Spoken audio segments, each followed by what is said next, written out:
Oh, hello. We're live. We can take this away. Good to see you guys. Happy Saturday. We already have some stuff. The Tenere man. I'm called the Tenere man. Yeah, I'm known to ride the Teneres. And yeah, exciting to hear about future travels. And Matthias, hello Matthias, nice to see you again. You should be here, but I guess you got married, right? Vasilis, hello. Sionkis, all right. Let's start. It's Saturday, it's 5 o'clock somewhere in the world, they say, and it's 5 o'clock in Sweden. So I'm having can we have, yeah, there we have it. Stigberget. All right. How are you guys doing? Actually, maybe it's too early for you guys. I'm expelled from my house. My daughter is having a party. So I'm gonna spend all night in the garage, and I'm not welcome back until 1 o'clock tomorrow. So I'm doing some projects I'm gonna show you. But first just gotta get this Saturday. Oh, super. Cheers, buddies. Happy Saturday.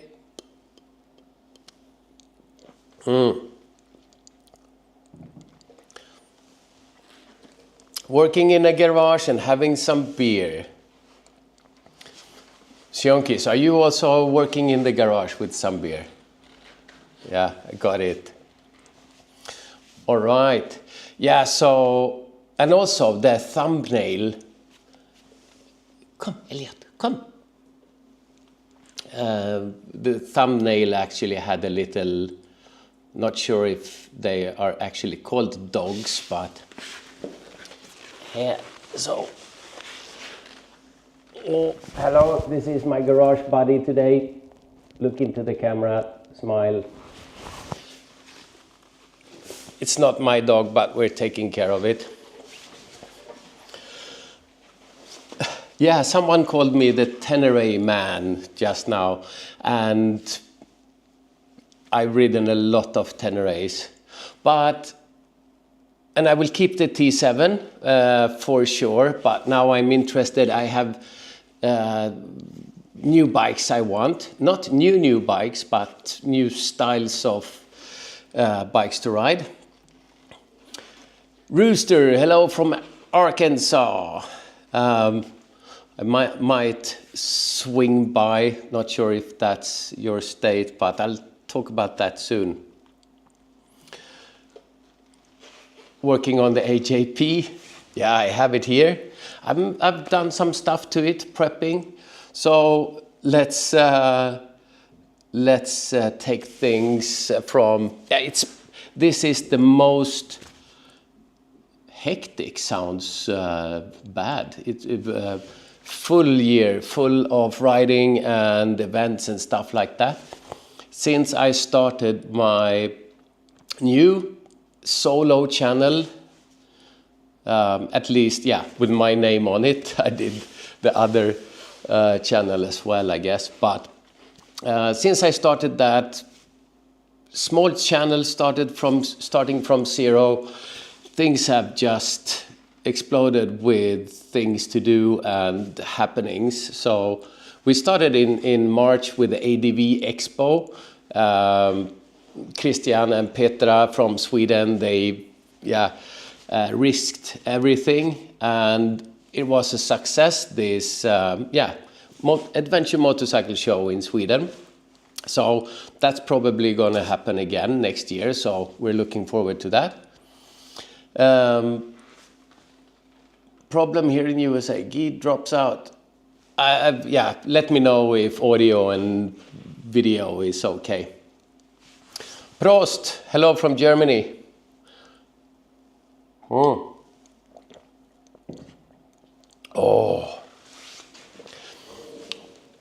yeah, what happened after that? We did the ADV Hangout, this small little event in Sweden, small, not sure, 100 guests, focusing on beginners, and that was also extremely fun. I did the Tenere travel trophy, so lucky I had my T7 still in my garage. It will be here. So I went on that, 150 Tenere riders, among which I guess were 120 or so Dutch people, yellow plates all over Sweden. That was fun. And yeah, son of the nomads, hi from Amsterdam. Speaking of the Dutch people, I guess. Now I need to read up here. How much percentage AJP versus Tenere this year? Don't forget this baby. She's getting a ride also. We'll get to that. So, but next trip is we leave later this month, actually, to go down to Romania, starting from the garage, riding down to Romania, circle around that area, total window of 3 weeks, minus 2 days, because I guess I had to spend some time with my wife on my vacation, otherwise all my vacation this year has been only riding, because I'm still working day job. But I was supposed to go on the T7 to Romania because I want to collect even more miles on the odometer on that bike, reaching 100,000. But then I thought again, Romania is a super fun off-road country to ride in. So I changed my mind. I want to see what it's like to ride a 6,000 kilometer trip somewhere around there on a smaller bike. So I'm taking this one, packing with a 40 liter system, 50 liter, minimizing it. And yeah, so we're heading to Romania. Oh, Molly Eve, here's a cause for celebration. I got my bike license this Tuesday, going to ride TET and Norway. So cheers to your new license and welcome to the pack.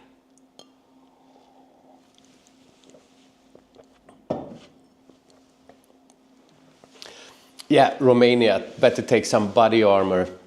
And that armor would be for the bears. Actually, what I've heard this latest week, 1 week has passed, and during that week, 2 people, one Italian motorcyclist up in the Transfăgărășan in Romania, when that famous riding road up the mountain, and when you get up the Transfăgărășan, down on the other side, it's packed with bears. It's bears everywhere. And there are big signs saying, do not feed the bears, because they are wild bears. But people stop to give them food. And this Italian biker, he stopped his motorcycle next to the bear and tried to hand feed the bear. He was grabbed by the bear, dragged down in among the cliffs and killed instantly. So that's -1, sort of Darwin Awards. I mean, yeah, but it happens. And the same week, a Ukrainian lady also tried to hand feed this cute little pet bear and lost her hand. So yeah, so, but there's a lot of bears in Romania. So we have bear spray, and my Romanian buddy has a Texas style 45. So yeah, just in case. All right. So, my opinion on theft protection. A lot of bikes are getting stolen these days, and I feel like we should do something about it. I actually don't have a theft protection when it comes to securing the bike with chains and stuff like that. I have never used locks and stuff on my bike, but I make sure to, because we ride in places where it's usually on the countryside, so that's number one. It's less people. In the big cities, it's easy to steal stuff. And most places in the countryside, the pensions and stuff like that, they have some sort of backyard and with gates that can close and stuff like that. So just talk to the staff, and 100% of the times they have been able to sort something out with hiding the bike and locking them in a garage or whatever. So that's what I try to do. Taser works on bears. If that was the bear thing there, but I guess, yeah, let's bring a taser, and I guess first bear spray, then taser, and then Dragos can shoot if that doesn't work. So I guess that would be something. Yeah, so that's Romania. Actually, at the same time, when we're in the country, the Moskomoto Dusty Lizard is happening. So I think we will crash that party, popping by to see what it's all about. I think they will forgive us. We know a few people there, so. All right. I'm gonna start this little thing also. Yeah.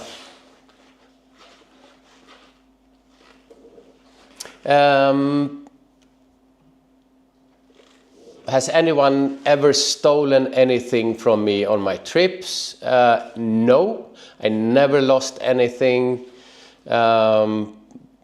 except I dropped things and lost them that way, but nothing was ever stolen.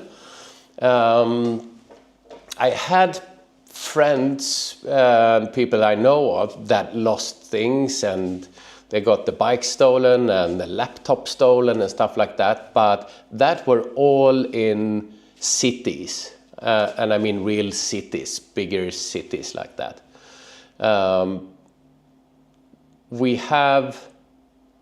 I've only stayed thinking now, that's what's happening. In Prague, we stayed overnight in Prague, but then at that time we got to park them inside gates and stuff like that also.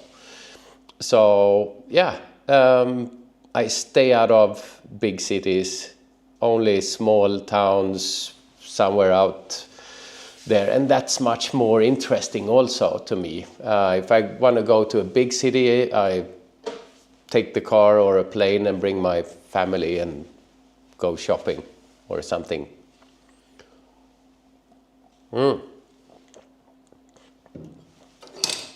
Stigberget, Swedish beer, actually really good. You should try it if you like hazy, fruity IPAs. Right, so but possibly before we're going later this month to Romania, and possibly before, because that's what I'm working on right now with all the. I'm a tech geek with all the tablets and navigations and apps and everything and the latest gear and stuff like that. At the ABR festival, I got to meet Austin Vince.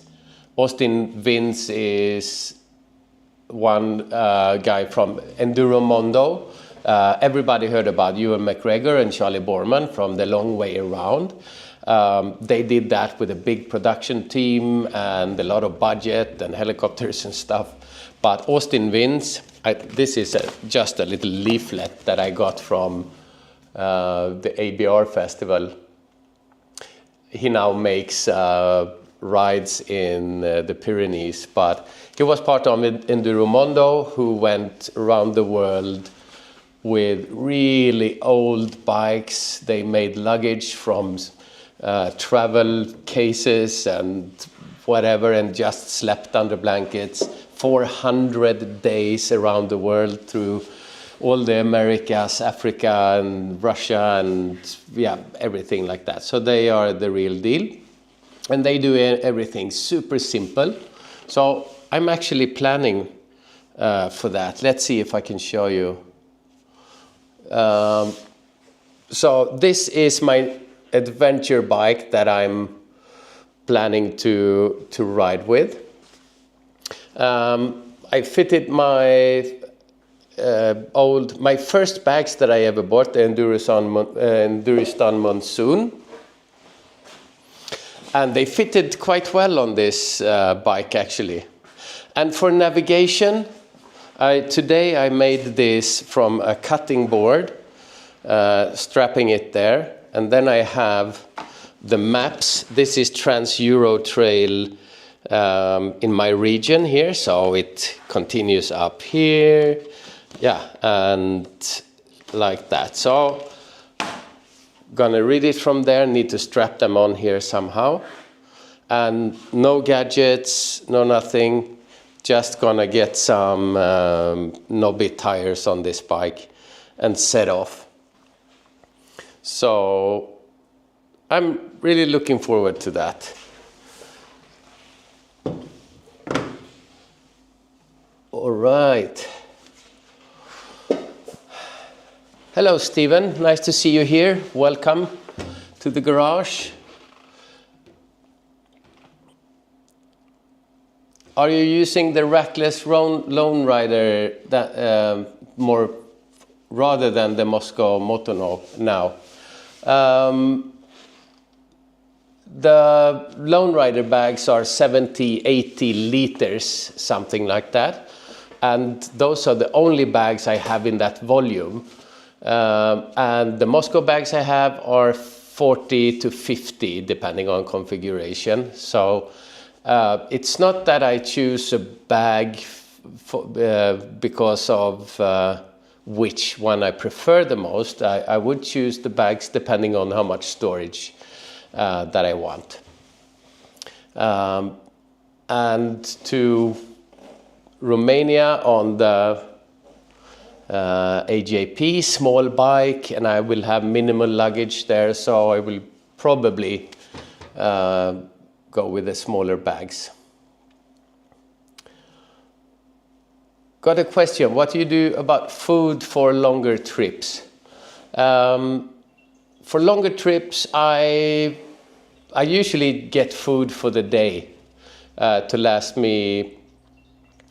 So every day at some point I need to fill up my bike, and then if I'm camping all the time, I get some food for the night when I fill up, because when I fill up the bike, I want to do that as late as possible before I go camping, and then I bring some food for the night and something to eat in the morning, get on the road, eat something on the road, repeat, fill up the bike, and so on. So, but otherwise, when traveling in Eastern Europe and places like that, I just love the small pensions, and they are very cheap. You get to meet the local people, you get to taste the local cuisines and so on, and their little homemade schnapps. So that would be nice. All right. Yeah, going to Norway for 14 days, but carrying so much dried food seems stupid. I would carry 14 days of dried food if I were not to be close to civilization for 14 days and had no possibility. So now I need to fill up the bike and go into some sort of civilization once a day on the bike if I travel like 300 k's or something like that. So I only carry food for maximum 24 hours. All right. Hello, Robert. Your videos are very entertaining. Can you say anything about the energy you use with the T7 versus PR7? Are you normally riding in any different way with them? Yes. Sweden, gravel roads, fast flowing gravel roads, no difference at all. Actually, I prefer the T7 there because it's a bit more power, and yeah, I just like riding fast on gravel with it. And AJP is also great on fast gravel. Of course, a lighter feeling, but not that big difference in energy consumption. However, we took the T7 and the AJP to the enduro track in the nearby city. So I took a few laps on the PR7 and finished just feeling quite normal. And yeah, of course, you get the heat up and you're working the bike.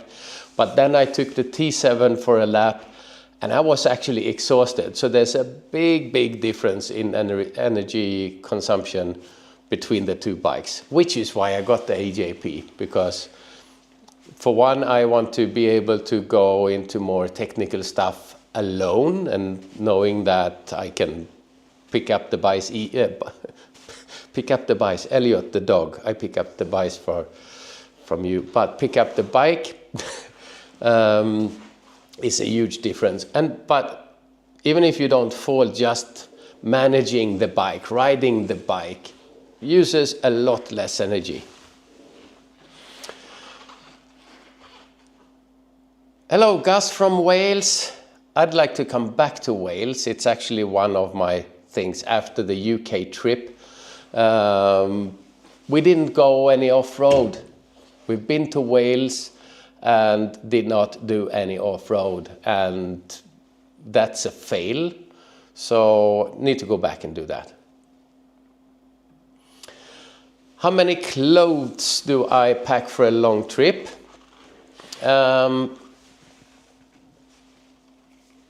Let's see if this works. We can, no, never mind.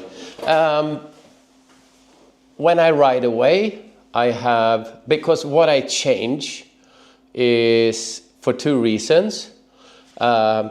Staying fresh, and that means underwear and t-shirts, I guess. So when I ride away, I have a pair of underwear and a t-shirt on me, or some under layer. And I have 3 pair of underwear, socks, and t-shirts in the luggage, regardless of how long the trip is. And I have a dry bag and a little can of washing detergent. So if you have the t-shirts in merino wool, you can wear them a week, even if you sweat a lot or anything.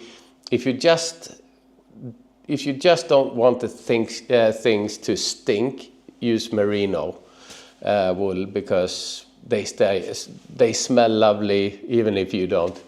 And when it's time to wash, I take the dry bag, washing powder, some water, shaky, and wrestle it around, hang to dry on a resting day or something like that.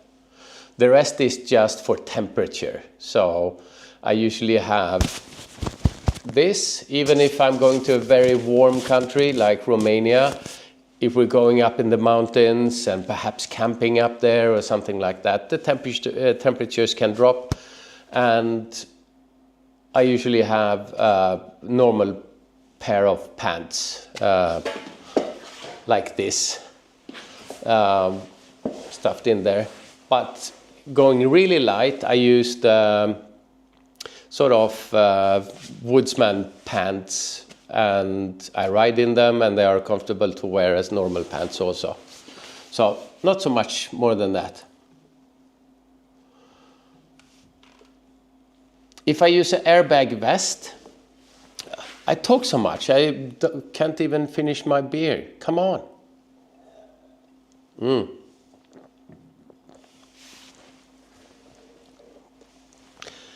I have an airbag vest because when we went to Texas, we were sponsored by Alpine Stars, and they just sent me an airbag jacket, the off-road airbag jacket, like it was nothing. Here, take that, try it out. And that was my intention, but Lufthansa, the air company, wouldn't let me take it on board the plane. I emailed with them before the trip, and they just said, no, don't take it. So I have it. I will make a review, but personally, I'm reluctant to use it because I like to use a backpack, and it's very hunchback in the back. It's a big thing on the back there, and I haven't got used to it yet. So, but I will try to ride it this summer. All right.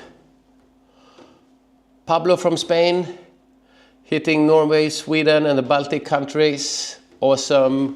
Have a great trip. Hopefully, at least up here, it's not as warm as you have it. Right now, it's 17 degrees here where I am, so that's lovely.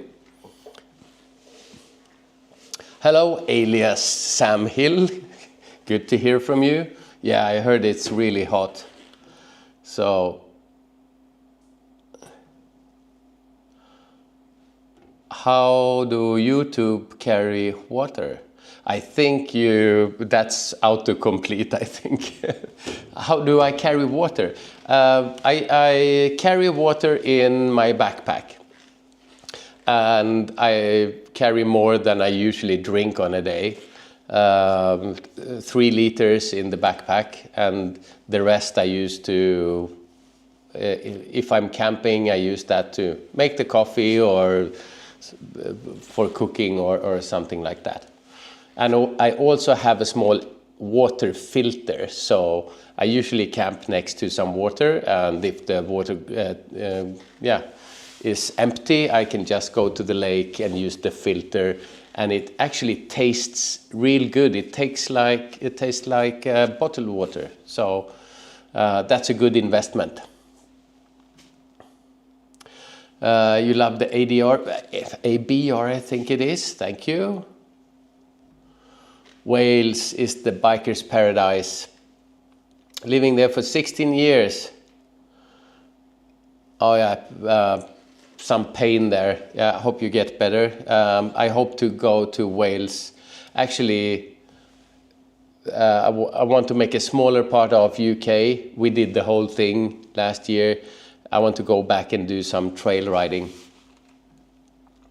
Hello from Israel. Hello, Shay. Waiting for some PR7 riding videos. You don't have to wait that long. Let me just take this bike from the garage. We're riding down to Romania, riding 3 weeks, Dusty listed Moscow and solo or group riding with my friends around there. A lot of AJP stuff. And I'm curious too to find out how it is to travel with that bike. All right. You like my T7? Sorry, I just have to do this for, here she is. Baby is in a corner, but here she is with a travel trophy number still on it. And it's guarded by the Sphinx. So, yeah. All right. All right, hello from Dallas, Texas. Nice to meet you. All right. Do I travel in winter? No, I wouldn't say I travel in winter. If the temperatures are above 0, or at least there's no ice and I can ride comfortably. I haven't tried studded tires yet, but hopefully I will do that next winter. But I wouldn't say I travel. I go for rides in the winter. There's the slush meet. My friend Steve MK, southern Sweden, he has a yearly bikers meet in last weekend of February. It's free, everyone's welcome. 70, 80 bikes coming from all over, even from other countries, riding in the winter to get there.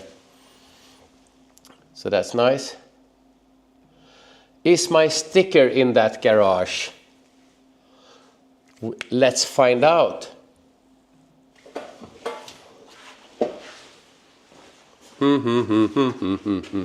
Are we talking about this sticker, buddy? Nice. Met you at the travel trophy. I also met Dutch Minion at the travel trophy. I got some new stickers here also from the ABR festival, Oban Highlander, and the Austin Vince sticker here. So I love going on.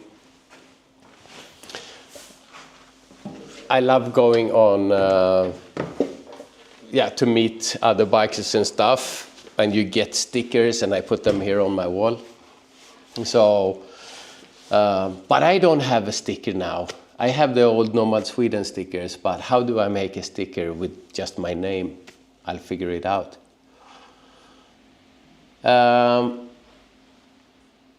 Will I have the chance to try the 2025 T7? I hope at some point, because now I heard, I watched the Mad TV review of it. Dave is awesome at reviewing bikes, and he was surprised of all the... Now it's actually time to test the new T7, because it's apparently a big change. Thomas Hansen has one, and he says it's a big difference. So I'm curious. So I'll get to do that. If I plan to do a video on the T7, like long-term owners review, yes, I have already done that. Check my channel. I have 80,000 kilometer review that I posted this year, I think. So check that out. I go through everything. It's a long video. Yeah, skis on my T7, perhaps on the smaller bike. How did I end up with the Tenere? Did I have other ADV bikes? I started with mountain biking, downhill enduro mountain biking, and learned to ride and learned to love off-road there. I learned that, I loved it. And then I got into adventure bike riding 2017, and BMW 1200 GSA, that's what you had to have if you were an adventurer, so I got that.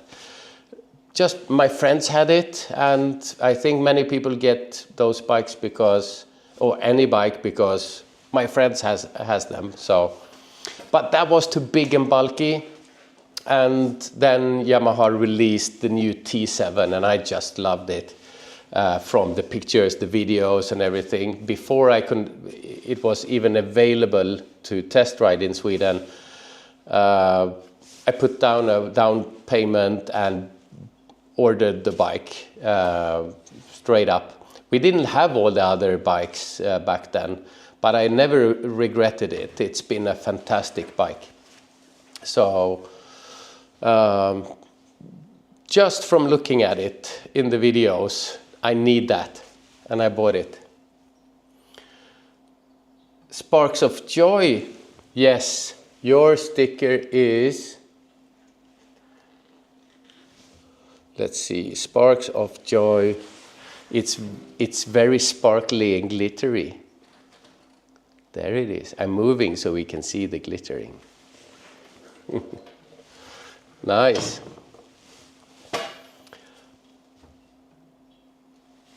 When I'm back from back to Wales, get over to Ireland.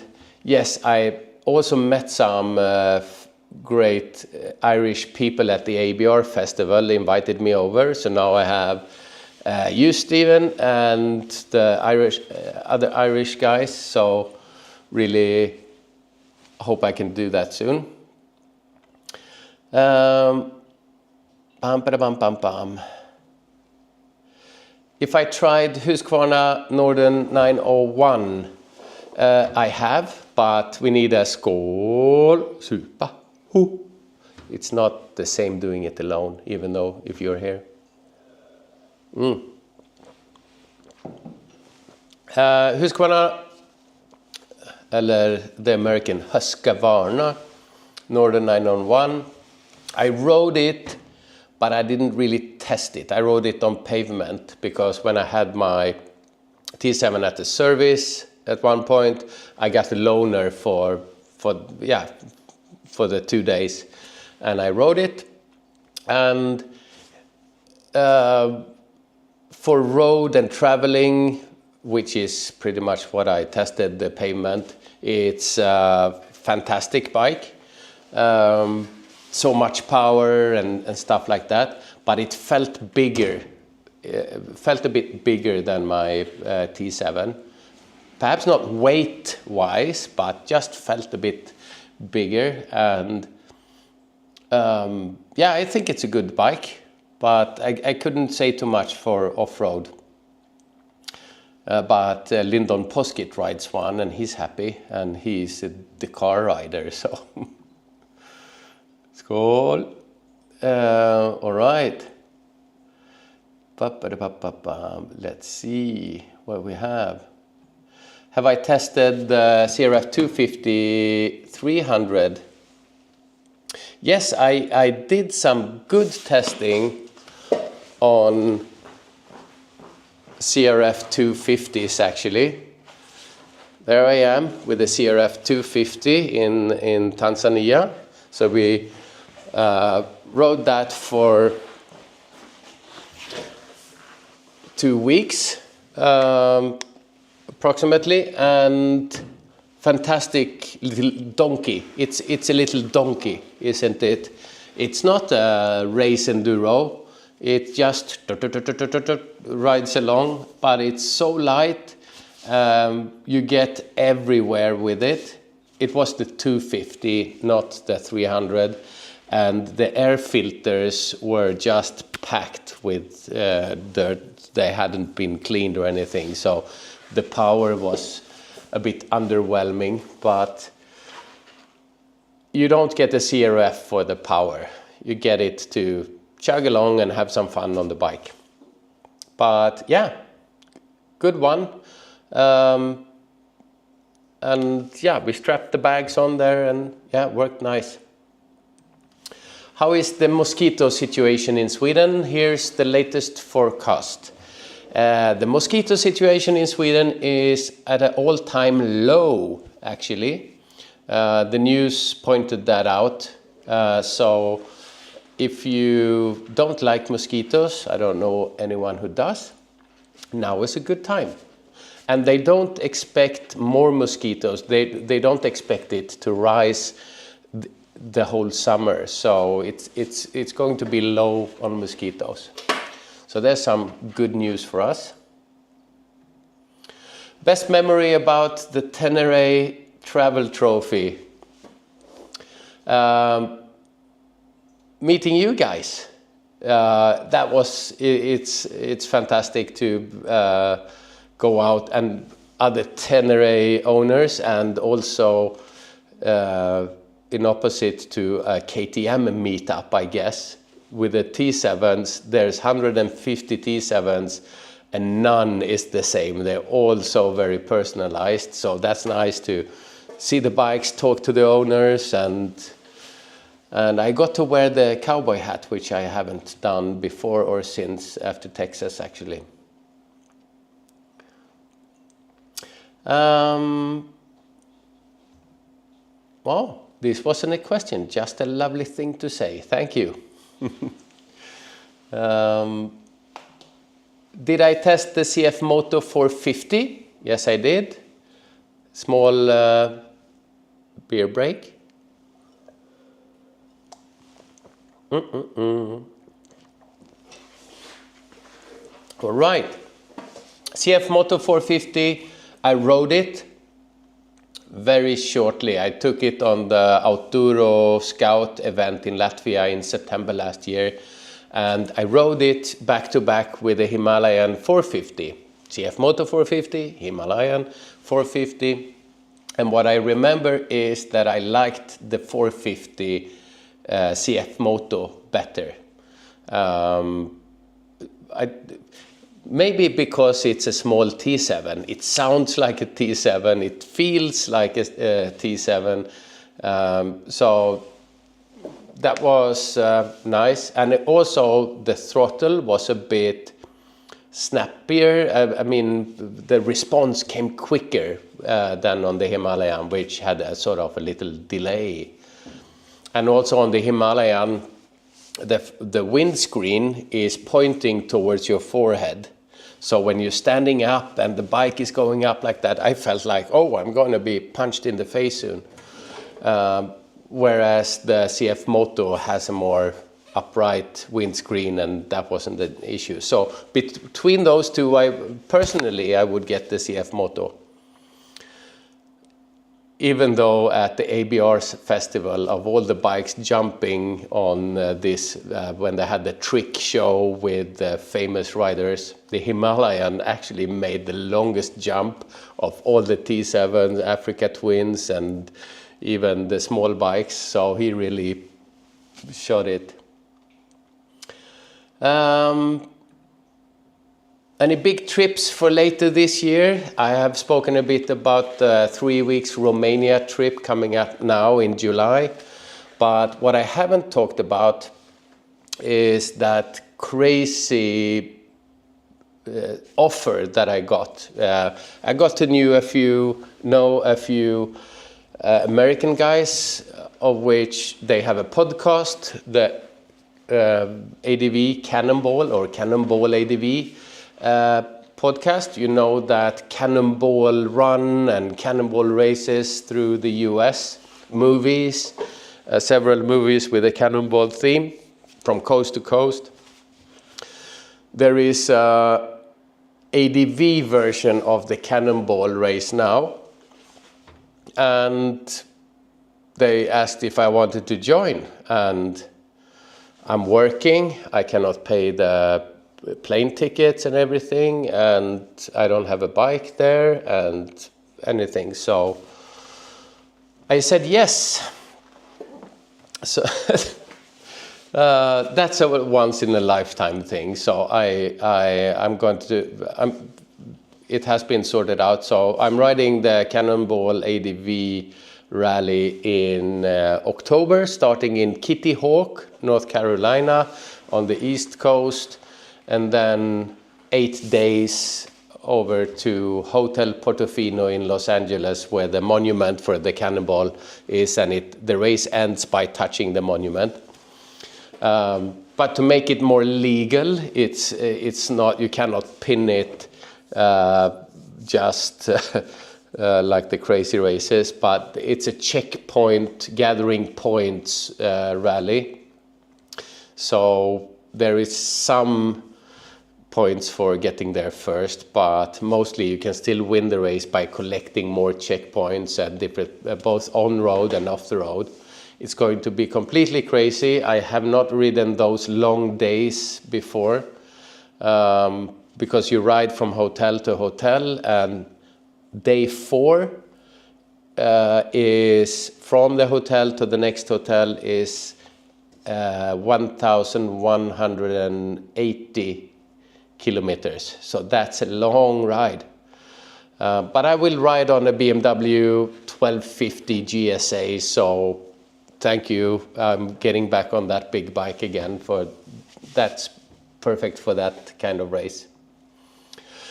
And that would be the last thing I do for the season, I think.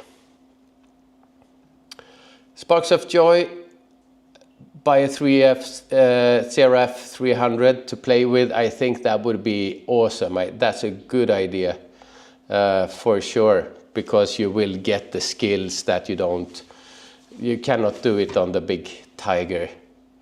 So go get one, or just a used bike to get the skills on. Stephen Buckley, my friend, I'm gonna open up. Matthias hasn't gotten his present yet, so I'm gonna use this because at the Tenere Travel Trophy, need to get the hair out here. At the Tenere Travel Trophy, I met my now dear friend Stephen Buckley. Hello, friend.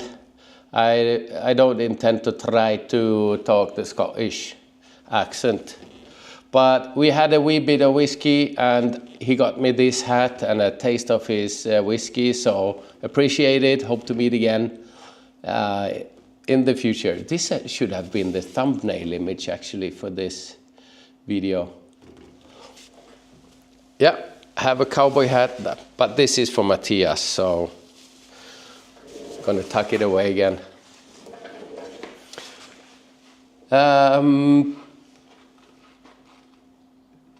Is it possible to compare scramblers and ADV bike for lighter off-road session? I think a scrambler, for a light off-road session, a scrambler is lower and quite easy to manhandle or handle in the dirt.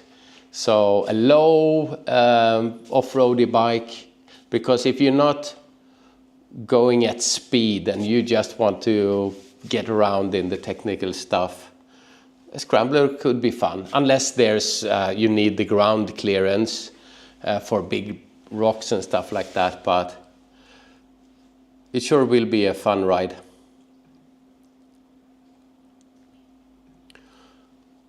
Yeah, the Cannonball Run, it will be insane.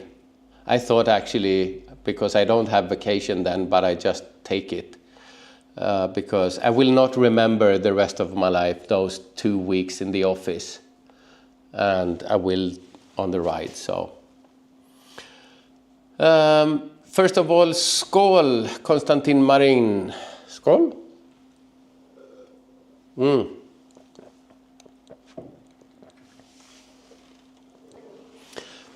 How often do I go for rides? We have two different types of scenarios here. Excuse me. We have me being at home working because I have a day job. That means evenings and weekends and stuff like that. I go every week just for a ride on some of the bikes, any of the bikes, which one I feel the most for. But then we have the sort of planned rides and stuff like that. And this year it's picking up, and actually I need to pull the brakes a little bit because with the day job, and this year I have taken out 8 weeks of vacation only to do the riding that I have in my schedule. Nothing with the family, so I need some more balance there. And it's easy to be overwhelmed with all the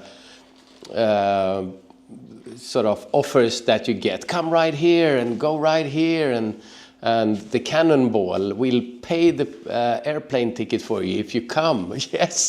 Yes, I'm going, and it's getting more like that. And yeah, so I will be riding 8 weeks,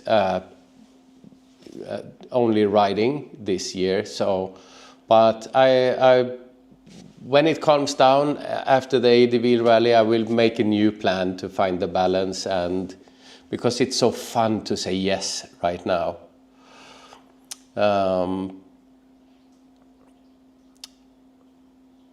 Yeah, okay.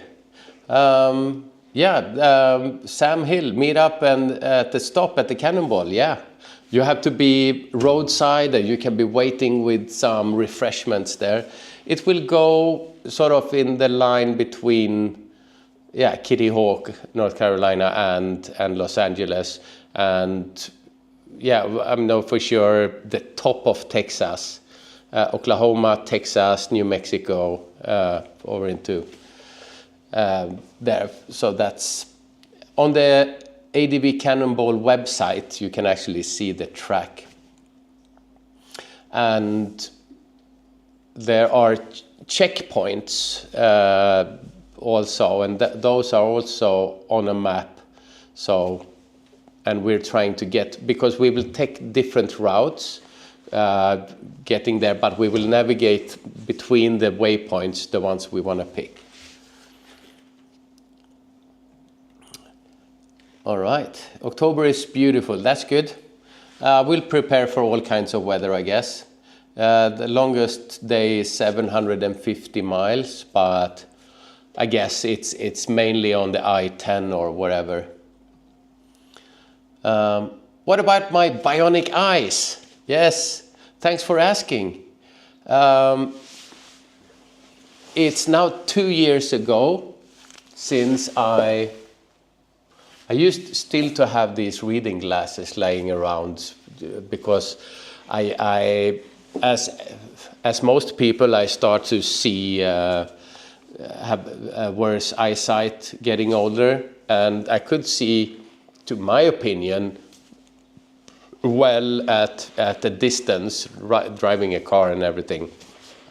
But with map reading, phones, cameras, navigation, all that stuff is really hard, and I have to use glasses. I use the cheap ones, the reading glasses, because 800 euros for progressive stuff, and they fog up and so on. So I put the money down.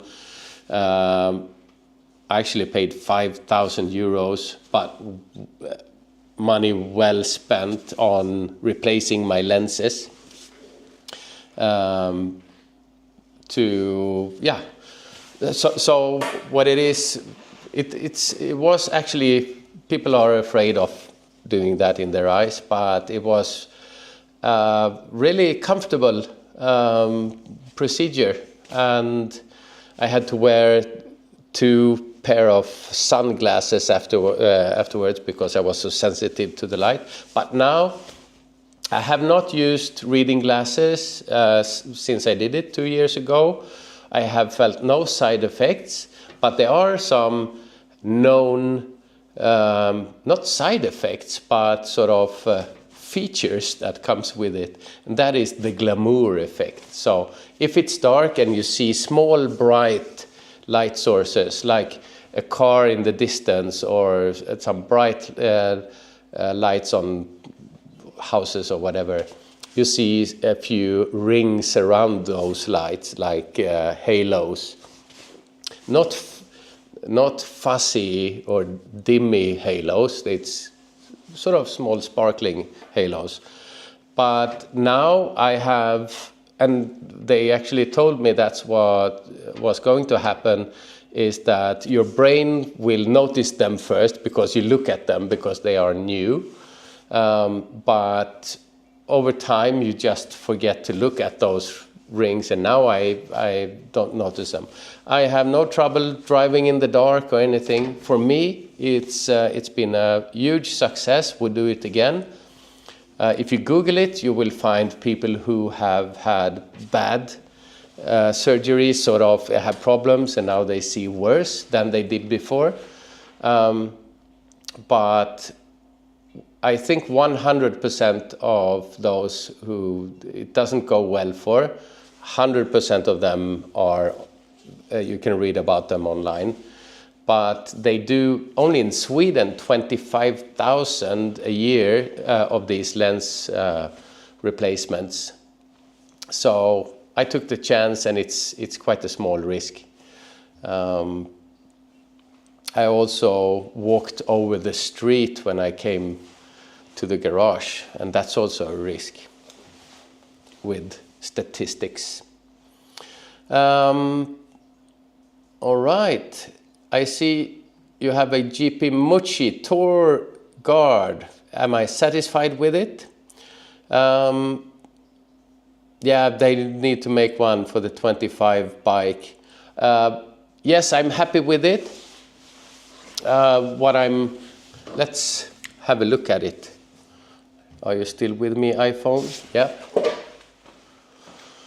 So this is the guard, and actually, the one who mounted it was Gianpaolo Mucci himself. I'm not sure it can be seen, but he wrote something here. Yeah, in Italian, so I don't remember what it says. But yeah, but what I like most with it is the looks. It completes sort of the shape of the bike. So for me, the Tour bash plate is an aesthetic upgrade, but it takes a beating. I think it's 4 millimeter or 5 of this aluminium in the bottom. So compared to the standard one, I have mistreated mine a lot, and it holds up very well. Oh,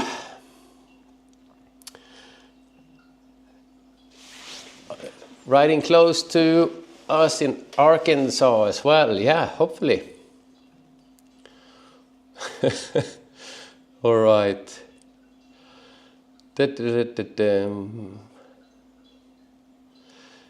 Okay, greetings from Denmark. Hello, Klaus. Thank you for liking my channel. If I want to test other ADV bikes, I was looking for T7, but that you took the AJP.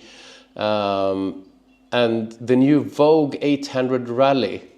Actually, I first saw the Vogue 800 Rally at the ABR festival just a few weeks ago.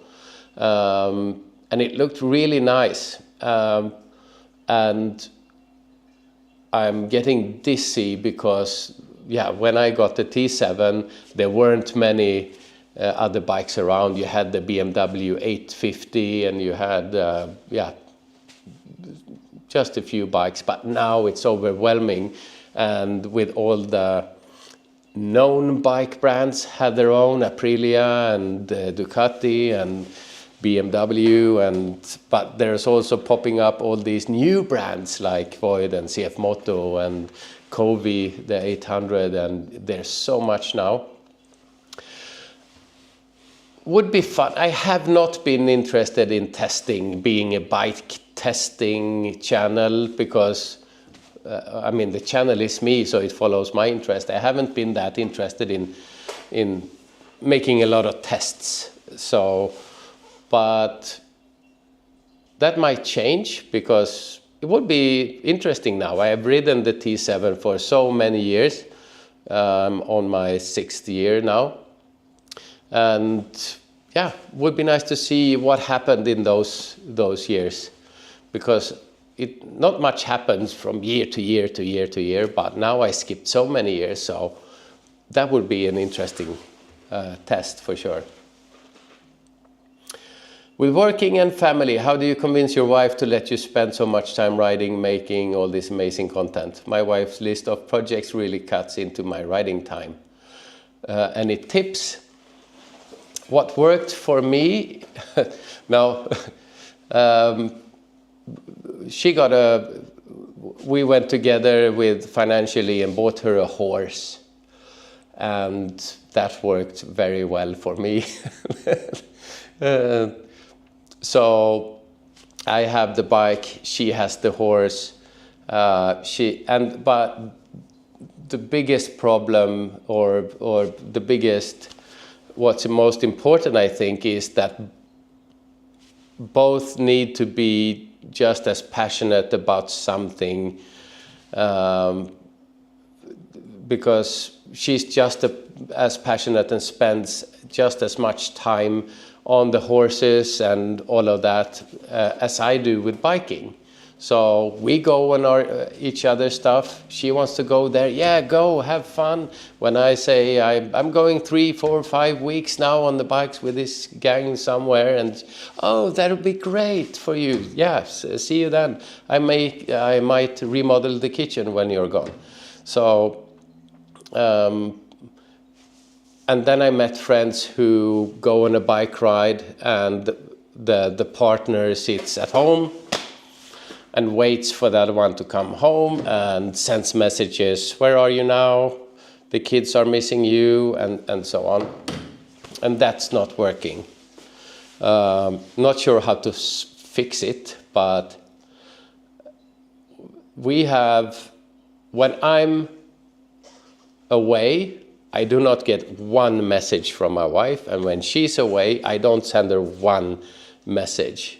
At all. Not a call, not a message, unless there's something important, because it's important to be in the little bubble and stay in the bubble and allow the other one to be in a bubble, and that goes both ways. So yeah, but if that's not working for you, I'm not sure how to solve that. It just my wife came with that feature out of the box, so yeah.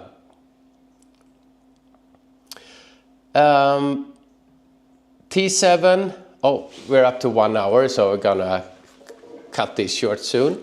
But T7 as a first bike, it was my second bike coming from an even larger bike, the 1200 GSA. As the first bike.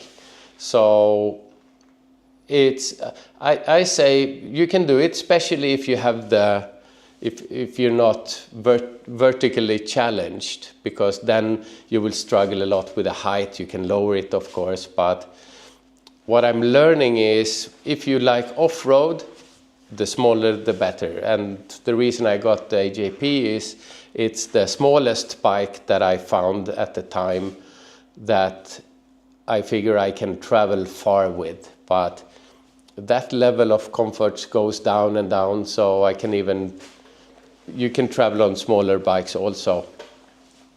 So T7 is a fantastic bike. So, and the number one thing is it's reliable. I don't know anything really about the AJP in that area, but the T7 will just run forever, so that way it's good. But if you want to learn off-road as a complete beginner, the T7 slows down the progress that you will make because of the size and weight, I guess. Distraction technique, yes. Yeah, get a horse, and actually she also got a Shetland pony as a companion to her larger horse. The first horse we bought, the real big horse, then she needed a small companion for the horse. And I said yes, of course, because I need a small companion to my horse also. And so I got that one.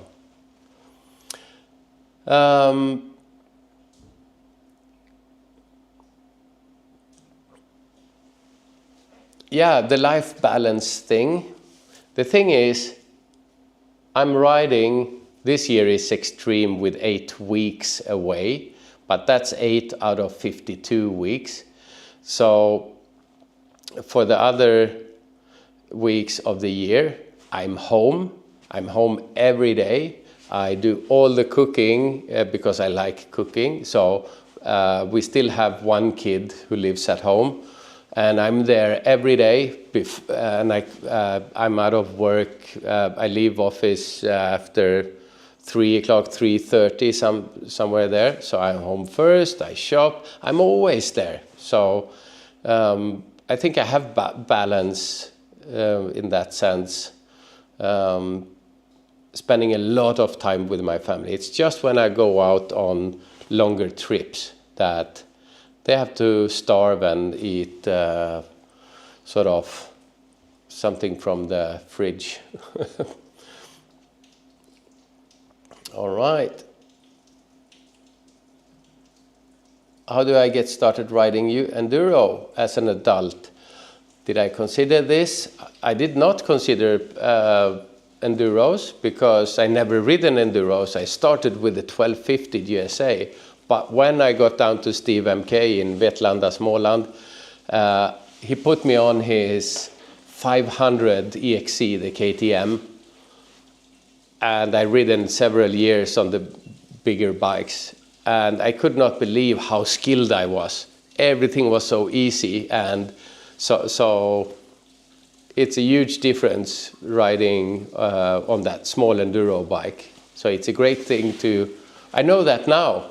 And if I knew that earlier, I want to travel, so I wouldn't get a pure enduro if I had one bike. But for sure, starting on or training on enduro, absolutely.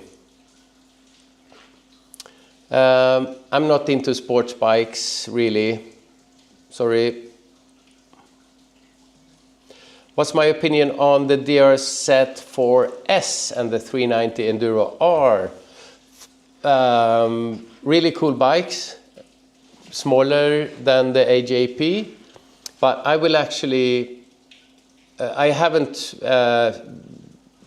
tried any of them, but the Suzuki DRZ4S I saw at the ABR looks like a better option to the CRF 300s, a little more if you want fun off-road, a little bit more fun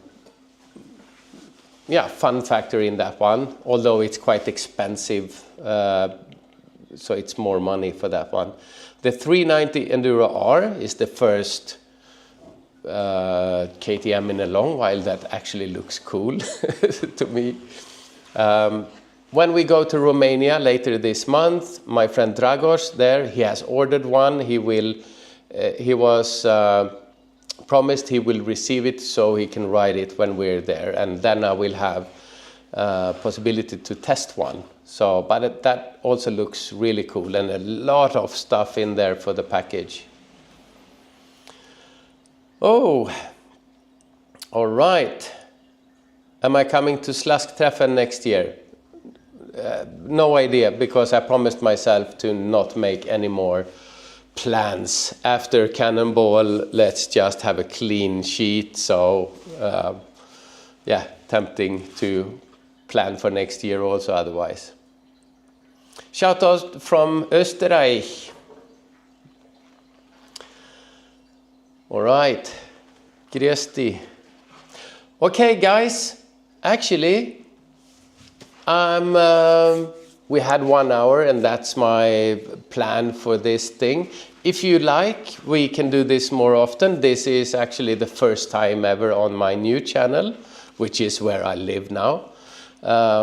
So yeah, if you want to have more chats, let me know and we'll do it. But next up, Romania, and that will of course be a nice video. I will go with Matthias Eriksson from Brappen Camp. I will go with Seymour from the Nomad Sweden team, and we'll meet up with Dragos, so it will be fantastic. You have a great the rest of the Saturday night live. Saturday night. All right. Okay, guys. I'm signing out. Thanks for joining. Really good to see you, or read your chats at least. Bye-bye.